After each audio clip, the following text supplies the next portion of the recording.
All right, let me take a minute or three to explain how this works. In particular, the pushback against Elon Musk and the things that he's been looking into. You have to go back to the days when the FBI was ran by a guy named Robert Mueller.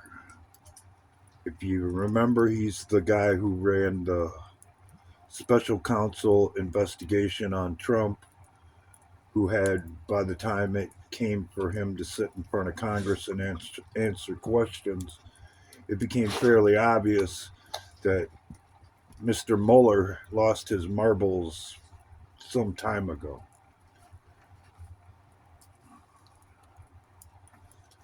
Back then, they were deep into mob investigations, and they were really trying hard to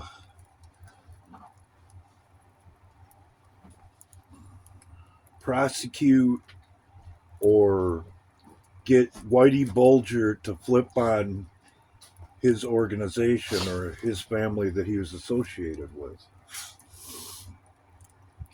During that time, Whitey Bulger and Robert Mueller became friendly, I guess is the only way to put it.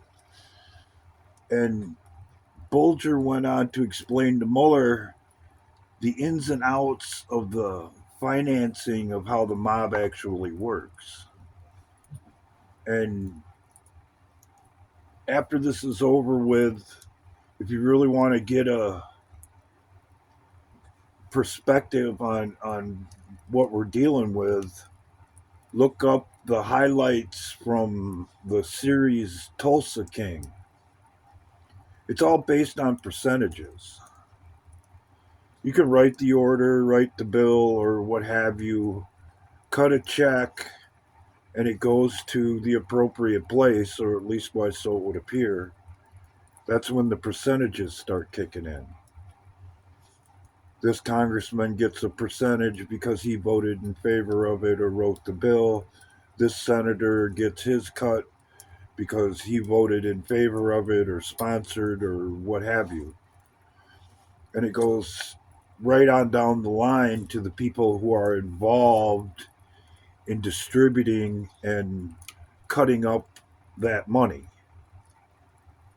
That's how you get people in government who, on a, well, you can't really call it a meager salary, but how they become millionaires basically overnight because they're getting their kickbacks and their percentage.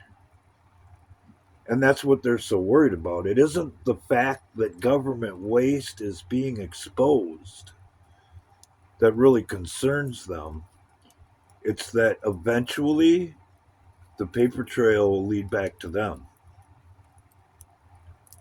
And as far as I'm concerned, that's what I've been waiting on. Because you can say whatever you want, you can institute new policies or what have you, even put in the right people, but it doesn't mean a damn thing until the people who have subverted the Constitution and worked the system against the very people that they're tasked with representing, until those people are brought to justice, we have gained absolutely nothing.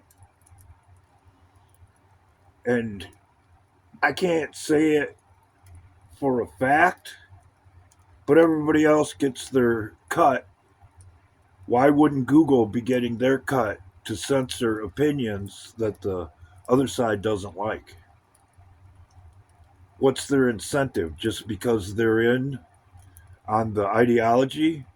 I highly doubt it, because this whole thing works off of percentages and money, and I can pretty almost guarantee you that Google's getting their cut.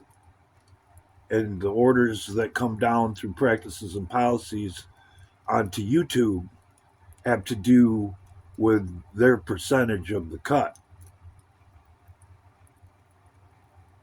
So how are you going to feel? How are you going to react when you find out that yes, it's a small amount of money, but it's money nevertheless. Your money was being paid to the government, and they were giving it to places like Facebook and Google to silence you.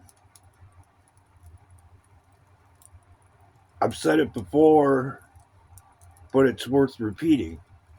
There's nothing they love more than when we pay for our own destruction. It gives them a warm fuzzy. And when it's on the verge of all being exposed, it scares the living crap out of them.